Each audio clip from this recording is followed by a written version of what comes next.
con mucho gusto, mucha admiración a Mónica Uniquel Fasja. Eres directora de la Sinagoga Histórica de Justo Sierra, experta además en la historia judía en la Ciudad de México. Eres autora del libro Sinagogas de México y tuve la posibilidad, porque me di a la tarea en los últimos tiempos, de recorrer con Yona y con Salomón Chertorivsky, Yona su esposa y él, los mercados, la Merced, la sinagoga, etcétera, etcétera, de nuestro México. Y ahí tengo la oportunidad de conocerte, de entrar a la sinagoga. Entiendo, es la primera en la Ciudad de México, en México. Ya nos contarás la historia. Es una belleza el lugar.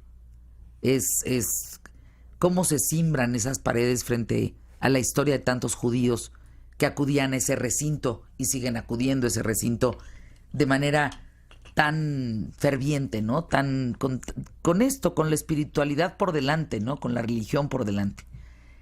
¿Qué te significa, Mónica? ¿Qué te significa este espacio que conocí contigo? Bueno, es un espacio al que yo le he dedicado ya más de 20 años, cuando hace 21 años empecé a dar visitas guiadas al barrio de los inmigrantes judíos en el centro histórico, que es en el antiguo barrio de la Merced, donde la sinagoga es como la corona de toda esta visita, siempre es el último lugar para cerrar con broche de oro, pero hace muchos años, cuando empecé, yo de hecho tenía una llave porque el lugar ya estaba abandonado, porque los judíos ya se habían ido del centro de la ciudad a otras colonias, porque era una zona llena de ambulantes, tapizado toda la calle, estaba muy complicado de llegar. Entonces, pues la comunidad estaba ya ubicada en otras partes de la ciudad. Entonces, como parte de estas visitas, para mí era muy importante poder entrar a la sinagoga. Tenía yo el acceso. Ay, qué divina que tenías la llave, Mónica. Entonces, sí quisiera aclarar que ya no está en uso como un espacio religioso. O sea, los judíos que vamos ahorita ya no es con el tema de los servicios religiosos, sino más bien para encontrar ahí parte de nuestra historia, parte de nuestras raíces, de los judíos ashkenazim, que son los que llegaron de Rusia, de Polonia, de Lituania, de Alemania, de países donde muchos y la mayoría hablaban el yiddish. Antes de estos judíos llegaron otros del Imperio Otomano, de países árabes. Entonces esta realmente no es la primera sinagoga en México, sino que es la primera sinagoga de esta comunidad ashkenazí. Pero antes hubo otra que está ahí en la misma calle, al lado, de los judíos que llegaron de Damasco, Siria. Y después de esa hay otra en la colonia Roma de los judíos que llegaron de Alepo. Pero a mí, pues este lugar me significa no como un espacio religioso, porque mis papás no iban ahí. Mis papás ya nacieron y crecieron en la colonia Hipódromo. Y yo en el centro no crecí para nada, ni tampoco. Mis abuelos sí tuvieron una tienda en la calle de Argentina, pero no era mi raíz. Entonces, es más bien un descubrimiento. Fueron miles. Aquellos que llegaron a la Merced, Mónica, fueron, fue muchísima gente la que llegó a vivir. Bueno, Jacobo Zabludovsky. Sí, todos los inmigrantes que llegaron a México a principios del siglo XX llegaron al barrio de la Merced. Todos. Y ya de ahí se fueron yendo a otras zonas de la ciudad. Con Jacobo Zabludovsky yo tuve el privilegio enorme de ir a la vecindad en una de las vecindades donde él vivió, en la calle de San Jerónimo, a la escuela primaria en la que estudió y a la secundaria, que todo estaba en la misma acera. Me dijo, por 9 años yo no tuve necesidad de cruzarme la acera, porque la escuela y la casa y la otra escuela estaban en la misma. Y sí fue como muy enriquecedor, porque bueno, él no tenía palabras que se podían desperdiciar. No. Aquí ya tengo. No había desperdicio y entramos no nada más a la vecindad, tocamos la puerta del departamento y me acuerdo cómo me dijo 2 cosas muy importantes que se aplican a todos los inmigrantes. Dice, en este comedor estaba la mesa. Dice, esa mesa se transformaba en todo. En la mañana ahí desayunábamos, luego me iba a la escuela y en esa mesa mi mamá preparaba la comida y luego terminaba y en esa mesa se extendían las telas y luego en esa comíamos y luego en esa hacíamos la tarea y o sea, eran espacios multifuncionales donde se establecieron los inmigrantes, no solamente judíos, que eso también es muy interesante y me gustaría mencionar de un seminario sobre el barrio de la Merced en el que estoy trabajando, fascinante, con gente de la comunidad armenia y libanesa. Con los españoles todavía no encontramos con quién, pero obviamente que fueron fundamentales. Y así era la vida que llevaban todos los inmigrantes, ¿no? En cuartos multifuncionales, donde muchas veces el patio de la vecindad era el mismo patio que se compartía con diferentes gentes de diferentes culturas, Sí, de las diferentes vecindades. lenguas. Ahora, ¿no? Mónica, te había dicho Jacobo Zabludowski dos cosas. Una, la de la Ajá. mesa, y la otra. Y otra la de la tina. Dice, en esta tina, que ahí sigue la tina, nos bañábamos mi hermano y yo los sábados. Dice, entre semana mi mamá ponía aquí los pescados que traía del mercado de la Viga. También multifuncional. Y ahí luego pues ya les daba para poderlos cocinar. Y los sábados, dice, no era juntos, pero sí era con la misma agua, porque había un problema de agua. Entonces, el agua se calentaba con carbón y para la cocinada, pues también era con carbón y no había refrigeradores, sino que ponían unos enormes bloques de hielo que luego provocaban muchos accidentes porque se derretían y, en fin, o sea, estamos hablando de hace 100 años, de hace 80 años, en que la vida era muy diferente. Entonces, regresando a tu pregunta de qué me significa esta sinagoga, yo no soy una persona religiosa, pero llevo muchos años buscando las huellas de mis antepasados judíos en la Ciudad de México. Entonces, el espacio de la sinagoga como un espacio también multifuncional, donde la gente se reunía, donde la gente se encontraba, donde iban a platicar, donde iban a encontrarse y también a enterarse, ¿no? De los chismes, de que quién se casó y quién llegó, que mucho para eso, además de la sinagoga, eran, por ejemplo, las tiendas de abarrotes que Claro. surgieron como hongos, sobre todo en la calle de Jesús María.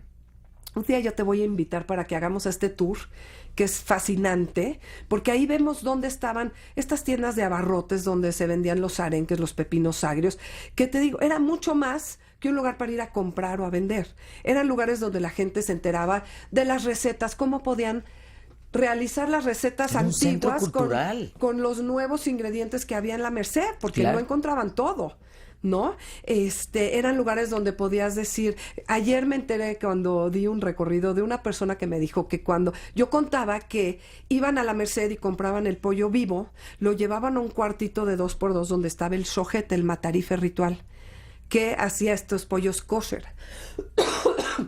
Y que una vez la mamá de una con la mamá de uno, platicando mientras les desplumaban el pollo, descubrieron que tenían un hijo con una hija y que se podían conocer y no sé qué, y luego se casaron. Me dijo esta señora, dice, yo conocí a mi esposo gracias a que mi mamá y mi suegra estaban platicando en la pollos pollería. juntos. Desplumaron pollos juntos. Es que ¿no? ahorita vas a comprar las cosas al súper y no hablas con nadie. Pero en ese entonces comprar algo tomaba mucho más tiempo porque tenías que pedir que te lo entreguen. Había un mostrador, muchas veces había el crédito y además pues pasaban muchas cosas alrededor del acto de comprar, ¿no? Como estas que te digo, como cómo puedo conseguir, no sé, el sumac, que es un ingrediente del Medio Oriente para hacer el zátar, no sé si lo has probado, que es una cosa deliciosa de muchas especias, y el sumac no hay en México. Alguien descubrió que la jamaica le da ese sabor acidito que lo puede suplir, y entonces alguien lo descubrió y se empezó a correr la voz de que en el mercado podías comprar esa cosa roja, y por eso el zátar, cuando le echas aceitito o agua, se hace rojo. Pero eso no existía en el Medio Oriente, eso ya es la mexicanización del zátar. Sí, se entre tropicalizó, tantas pero otras fíjate cosas. cómo se convierten estos lugares en centros de reunión, Sí. en centros de socialización. Ahí es donde te conoces, ahí es donde te buscas, ahí es donde te enamoras, ahí es donde te peleas, Sí. ahí es donde todo. Importantísimos, porque además no había muchos otros. A veces iban a los cines, que había también en el barrio de la Merced, a veces iban a los teatros, era muy importante ir al teatro, ir al cine. Sin embargo, no siempre había dinero para todas estas cosas, entonces pues había que socializar. También se sabe que había una señora en una de las vecindades que abría las puertas de su casa en la esquina de Jesús María con Moneda y le servía a la gente un café turco y podían ir a platicar, a encontrarse, a hablar de sus problemas, leer las cartas que recibían de la casa, que eran toda una expectativa, ¿no?, de recibir estas cartas. Era muy importante el poderse reunir, porque además para todos estos inmigrantes, México al principio fue muy extraño. Fue muy diferente, no entendían la lengua, no entendían la ropa, no entendían los sabores de la comida, la cultura, la gente, el color del cielo, el clima. Todo era tan diferente que era muy importante que encontraran espacios donde reunirse entre sí para sentirse reconfortados ante tanta agenitud, o como se diga. Vamos a ir a una pausa, Mónica, regresamos aquí en ¿Qué tal, Fernanda? Visitemos estas zonas. En toda la República Mexicana, bueno, la Merced es única, la tenemos en la Ciudad de México, pero en toda la República Mexicana tenemos mercados, tenemos plazas, tenemos zócalos, tenemos centros de reunión de vida social. A veces es el pretexto de una exposición o el pretexto de pues ir a comprar cosas al mercado o el pretexto de ir por un helado, caminar. Pero esa parte, sentarte a platicar con los que están a la redonda, acercarte con el marchante, con la marchantita, comerte la tortillita con su poquita sal, gozar las flores, gozar los mercados, es increíble, ¿eh? Nosotros en este recorrido que hicimos con Salomón Chertorivsky, a quien le mando un abrazo con mucho cariño, mis hijos no podían creerlo. Decían, ¿cómo? Estamos en una sinagoga, pero a ver, ¿cómo? ¿Y cuándo se construyó? ¿Y cuál es la historia? Pero a ver, ¿qué es la Merced? Pero es que, ¿cómo? Por aquí pasaban las barcas, decían barcas, así iban rumbo a Xochimilco. Pues sí. ¿Cómo? ¿Esto era agua? Sí. Pues aquí ves la forma de los canales que eran, ¿no? Pues ahí está.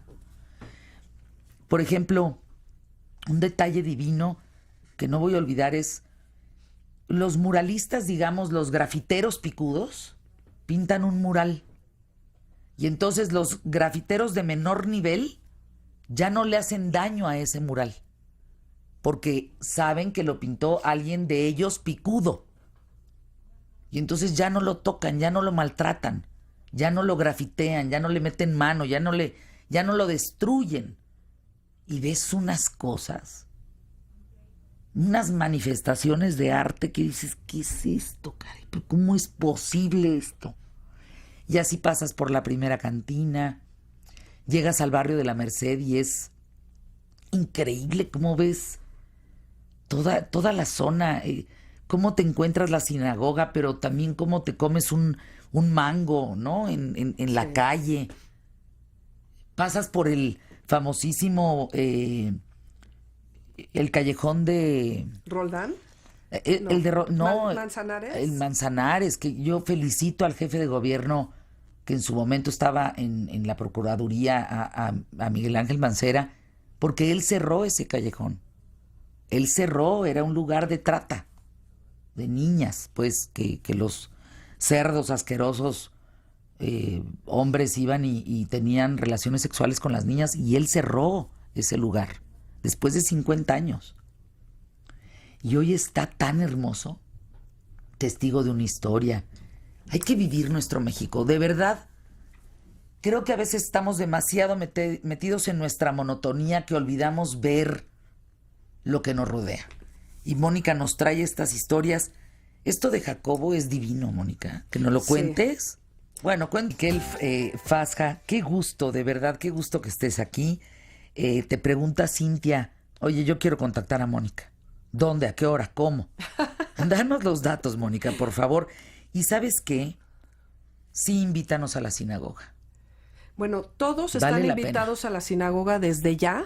La sinagoga es un espacio que está abierto de domingo a viernes, o sea, diario menos sábado, de 10 a 5 de la tarde.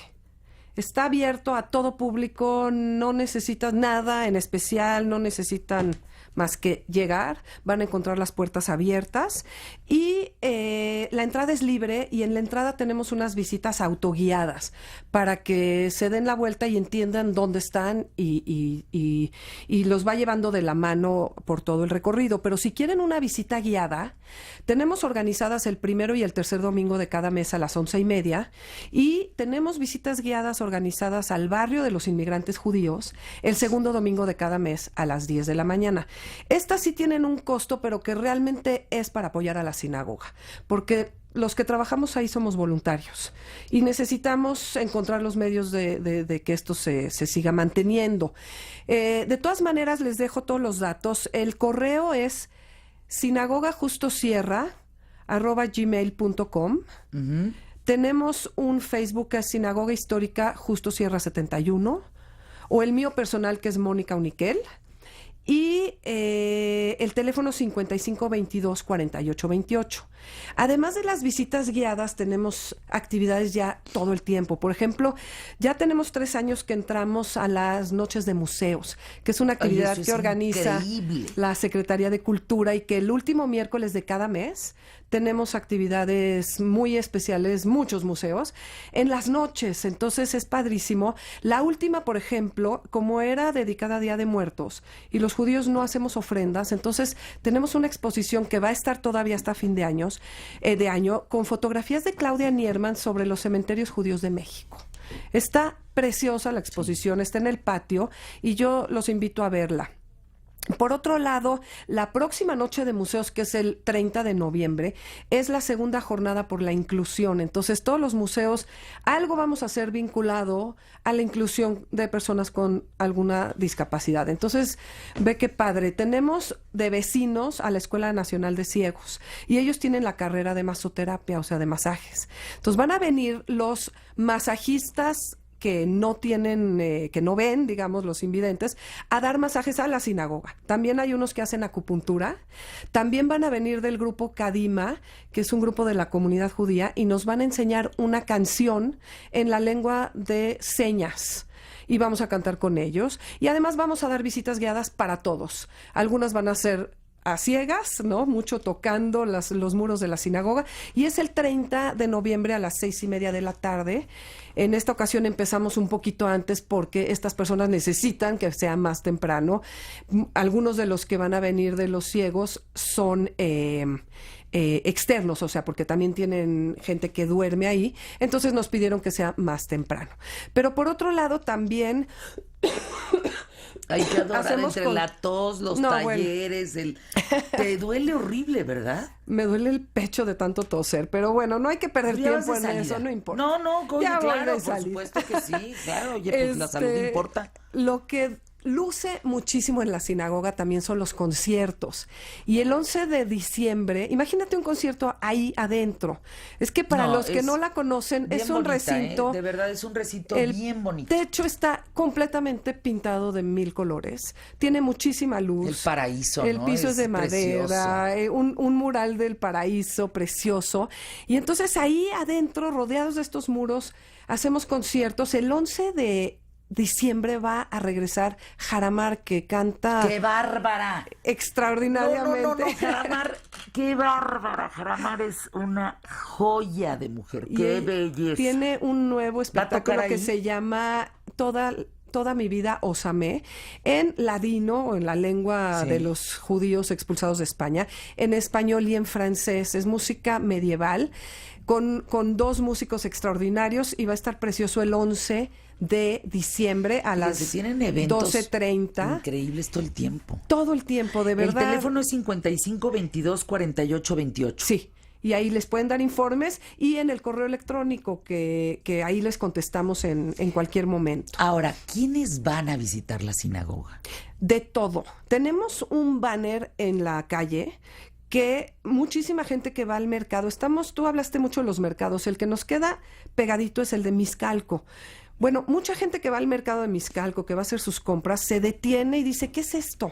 ¿Cómo? ¿Pero qué es una sinagoga? ¿Cómo? Pero yo puedo entrar, pero yo no soy judío, pero ¿cuánto cuesta? Pero nada, pero... Y entonces mucha gente que va de paso entra, pero también mucha gente que sabe que está la sinagoga y que quiere conocer, o escuelas de la red judía cada año tienen un paseo por sus raíces judías para hacer sus trabajos sobre sus genealogías, pero también escuelas no judías, iglesias cristianas, gente de todos lados, y turistas. Claro. Mira, yo soy de las turistas que cuando viajo busco lo judío que pueda yo conocer. Y en México la verdad es que no había nada que pudieras conocer específicamente, porque bueno, las sinagogas no son espacios públicos, a diferencia de las iglesias. Y esta es la única sinagoga que se puede visitar. Se puede visitar porque no tiene servicios religiosos. Entonces, lo que tú vas a encontrar ahí es un espacio donde puedes primero ver lo que es una sinagoga, en qué consiste arquitectónicamente. Por otro lado, vas a encontrar lo que es la historia de quienes hicieron esa sinagoga, que fue inaugurada en plena Guerra Mundial en 1941. Y por otro lado, pues vas a encontrar un lugar de esos que abundan en el centro histórico que tú no te imaginas que están. Porque además, la pared, el muro externo de la sinagoga es de Tezontle y cantera, que parece una casa colonial. Y no te imaginas cuando pasas por ahí que adentro te vas a ir tantito a Lituania. Porque si te acuerdas, bueno, es una sinagoga que te remite a Lituania porque se copió de un espacio de Lituania. Los espejos de la pared entrando del lado izquierdo. Sí, los espejos que tienen en esa pared son verdaderamente hermosos.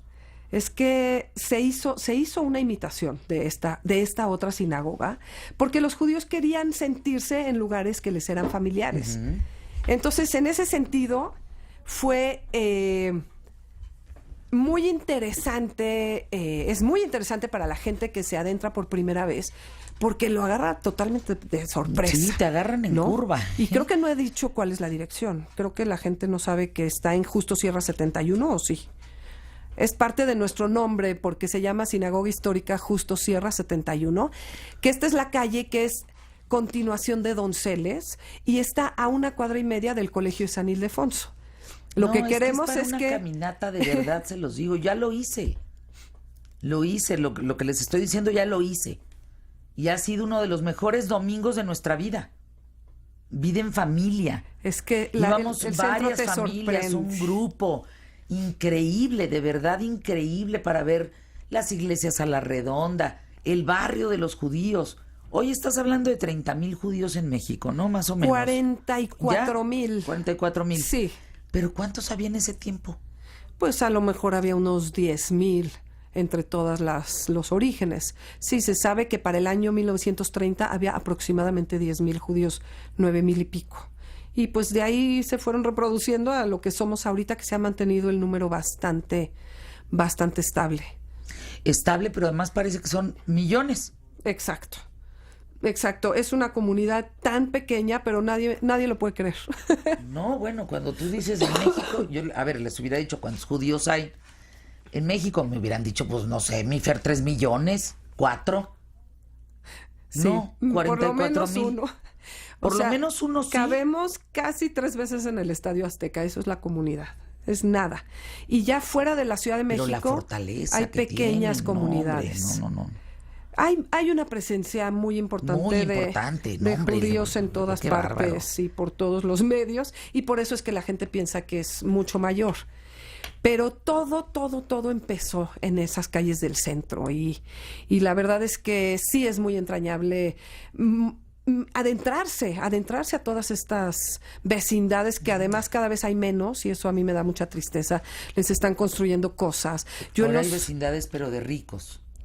Pues ¿no? Yo he visto vecindades que se están cayendo en pedazos también. No, que son una belleza, que son, bueno, todo lo que es la construcción esta de las Mercedes. No.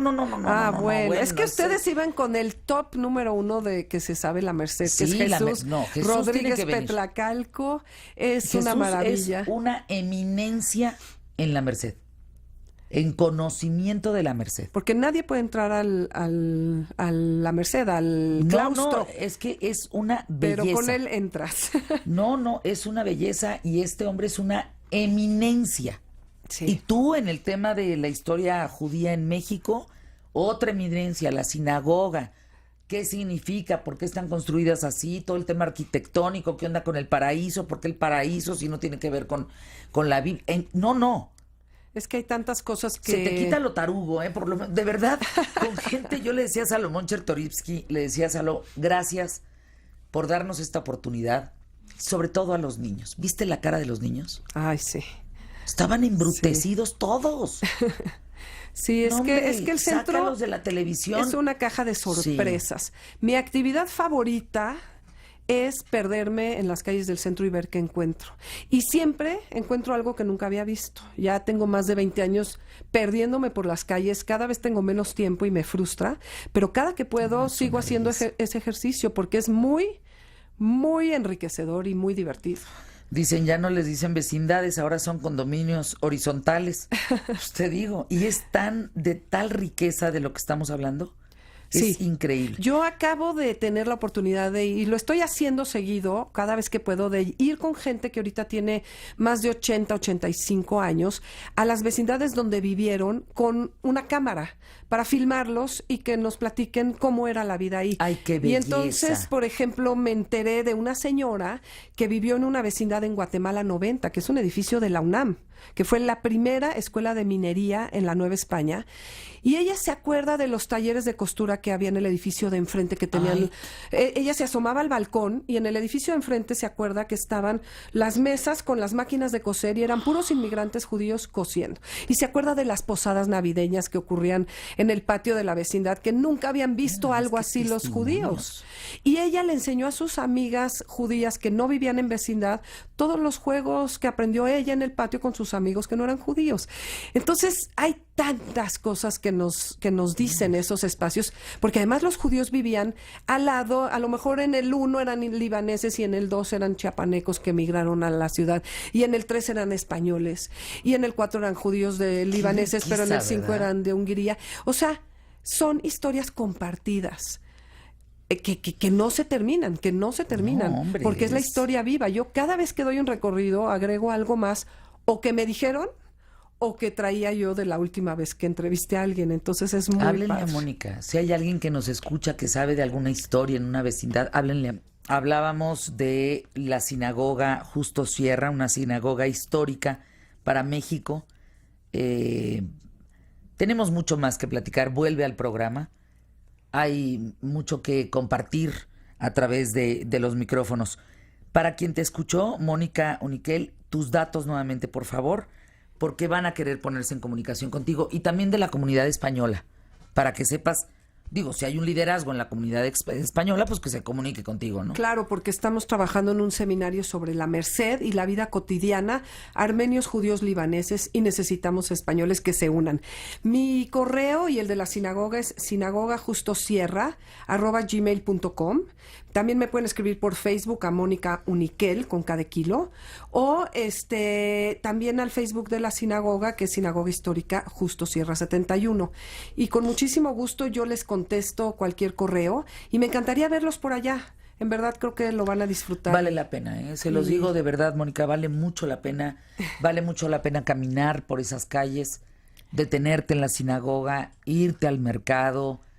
Sí, es una zona poco es una conocida zona que increíble. no está en los mapas turísticos, No, pero que cada vez y debería. más gente llega ahí. Es como dice mi amigo Jesús Rodríguez, es a donde París no llegó, pero tiene otro tipo de arquitectura local fascinante y muy antigua. Y cada vez más gente se sigue derecho del Colegio San Ildefonso, ya no se dan la vuelta en U. Y eso nos encanta, porque Por estamos ahí supuesto. derechito Claro. y hay tesoros ahí alrededor. Gracias, Mónica, por estar Gracias con por la nosotros aquí invitación. en los micrófonos de ¿Qué tal, Fernando?